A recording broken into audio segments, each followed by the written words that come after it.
Cape Epic 2019, sétima etapa, oitavo dia de competição, último dia de competição.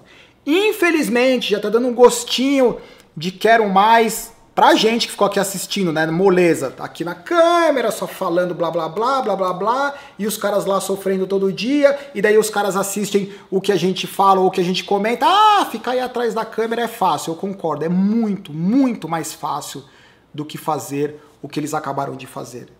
Muito mais fácil. Por isso, esse é um dos motivos por qual o meu extremo respeito por todos que estiveram lá, por aqueles que completaram, por aqueles que não completaram. Só tem que bater palma pros caras, porque realmente é uma prova super dura, super dura. O que aconteceu na etapa de hoje? O resumo entre a conexão entre o masculino e o feminino é que aquelas duplas que estavam lutando pela classificação geral do masculino e do feminino, eu acho que todas, as três primeiras, elas tentaram encontrar um bom equilíbrio entre defender a posição da classificação geral, porque todos, tanto no masculino quanto no feminino, as três primeiras, elas tinham diferenças sólidas entre elas. Então o que eu acho que todos fizeram, encontrar um ritmo que você consegue fazer a etapa de forma segura, eu não diria que é se poupando, mas administrando o que sobrou de energia.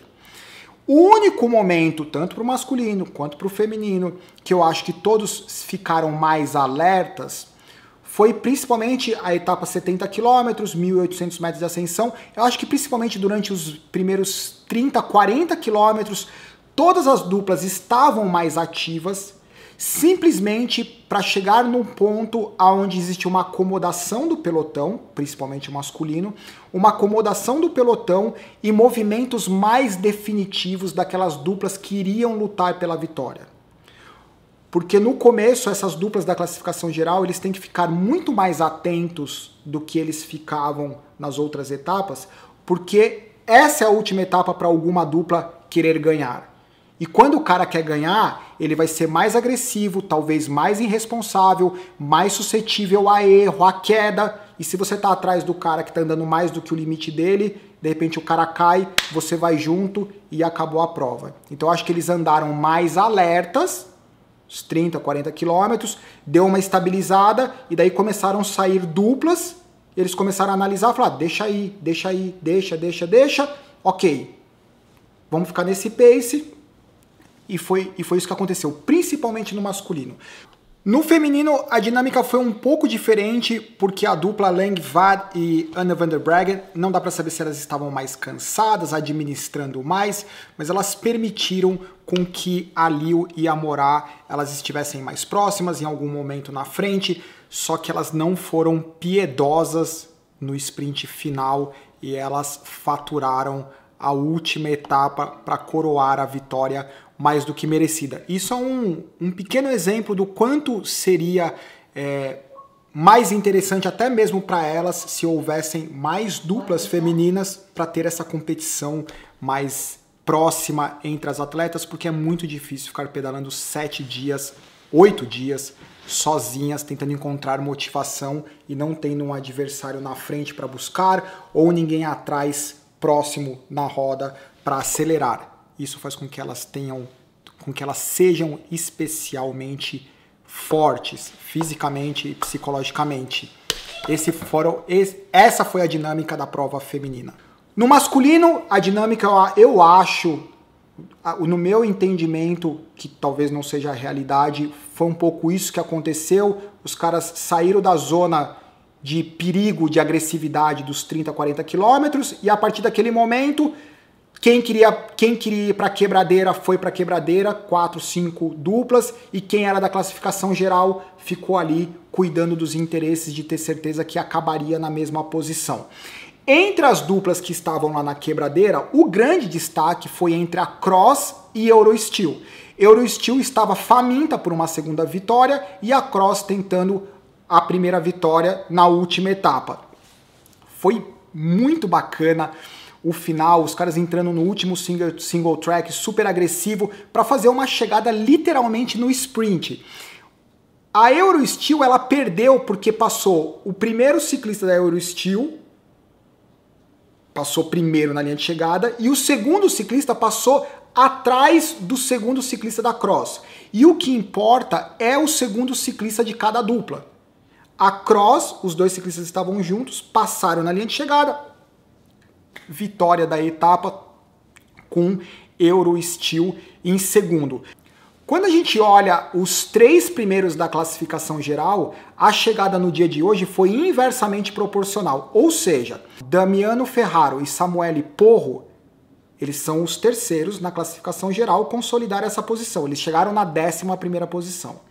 Atrás deles chegou o Fiumicq e o Avancini, que são os segundos na classificação geral, na 12ª posição. Na 14ª, na última posição, hoje, entre os 3 primeiros, o Nino Schurter e o Lars, que na verdade são quem ocupa a primeira posição e são os ganhadores do Cape Epic 2019. Eu acho que depois de tudo que a gente falou durante esses últimos 7 dias, não tem muito o que acrescentar. A única coisa é que foi um prazer esse lance desse resumo, da interação, dos comentários e de observar o que esses caras fazem. A minha curiosidade no começo desse Cape Epic, se for lá no primeiro vídeo, observar como que a competição ia se desenrolar do ponto de vista estratégico. Eu acho que já mudou muito, talvez ano que vem mude mais ainda. E uma coisa que não aconteceu e que eu fiquei surpreso, e eu acho talvez que não vai acontecer tão cedo, eu imaginei que pudessem haver duplas que são 100% voltadas para o Cape Epic, que essas duplas, pelo interesse, tempo de treinamento exclusivo pelo Cape Epic, elas poderiam ter mais chances de vitória do que parece que aconteceu. Talvez isso mude nos próximos anos, mas a minha impressão, eu errei. Eu pensei que isso fosse acontecer esse ano, mas não, bem longe disso. Os caras do cross country, eles estão simplesmente destruindo o Cape Epic, o que é muito bacana e é super curioso, né? Porque uma competição não tem absolutamente nada com outra. Copa do Mundo de cross country, super explosivo, pouco tempo, daí você tem recuperação e etc.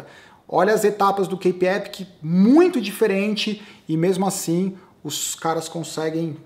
Não vamos tentar fazer isso como amadores, que senão a gente, quebra lá no meio. Fica o ano inteiro fazendo provinha de cross country, né? Daí chega no final do ano, chega no momento do Brasil Ride, vai fazer o Brasil Ride. Não, nós como amadores, seres humanos normais, eu quero fazer o Cape Epic. Pega 6 meses, vai fazer pedal longo, vai ficar em cima da bike, não fica fazendo prova de cross country que nem os caras, senão não dá certo não.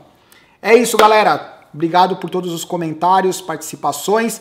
Abraão Azevedo e o Bart, pelo amor de Deus, os caras tiveram que pegar os primeiros colocados da equipe Master como objetivo para se manterem competitivos e motivados, e isso fez com que eles terminassem a mais de 1 hora do segundo colocado da Grandmaster, que é a categoria deles, e eles ganharam todas as etapas. Sem explicação. Acho que é isso. Tchau, até a próxima, até o Cape Epic 2020.